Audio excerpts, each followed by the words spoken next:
Tevin's here joining us. What do we need to know this week? Because, Tevin, I stepped outside and I thought, wow, all week I'm not going to need a jacket. I'm not going to need anything.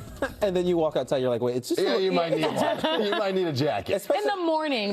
Just in the morning. Exactly. That's the key. Dress in layers. You will need the coat, especially for the kiddos if they're waiting at the bus stop. I know the routine, of course, is going to get colder in the months to come, but still, 40s and 50s this morning. That's a far cry from where we're going to be in December. But there is a spotty rainfall chance tonight, so carry the umbrella too. And speaking of spotty rainfall chances, a lot of rain across the tropics right now as a new system is heating up. We'll track that in just a moment. And we're also tracking a warm up on the way. So if you're like Lauren and 40s and 50s are too cool for you in the morning, how about 60s and approaching 70s on the way by the middle to end to the week. Right now we're at 59 in Boston, but again, a bit cooler outside of I-495, 48 degrees in Fitchburg, even colder across far western Massachusetts at about 44 in Orange and also in Keene too. We'll reverse that and flip it around such that highs today are right around 75 in and around Boston and across the North Shore too, perhaps low 70s across central Massachusetts, but otherwise a very nice and comfortable day today. There is a spotty chance of rain, and I do mean a spotty chance, just one, very minimal tonight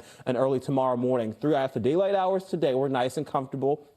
A few clouds approaching at about 1 or 2. And then as the sun has set, that weak frontal boundary will push through across central Massachusetts first with an isolated spotty chance of a thunderstorm, and then it dissipates as it moves inside of I-495 and through I-95. There's another spoke to this coming in at about 3 to 4 o'clock tomorrow morning, but still nice and comfortable for most of us. Very minimal chances of rainfall between now and the end of the week. We do head towards the tropics, though, across the western Gulf of Mexico right now, where potential tropical cyclone 6 is getting its act together. Its winds are at 50 miles an hour. It's very likely to become a tropical storm in just a matter of hours. And sometimes in the next 48 hours, perhaps we could see this become a tropical storm or Hurricane Francine as it makes landfall somewhere around the Texas Gulf Coast and the Louisiana Gulf Coast. It starts to break apart once it gets across the mid-Atlantic states and across portions of the Midwest. I don't think we see any impacts here across the Northeast from that storm. We do have plenty of sunshine on the way through much of the work week. Look at the warm up we've got on Thursday, 82 degrees, even warmer on Friday. I think some of us actually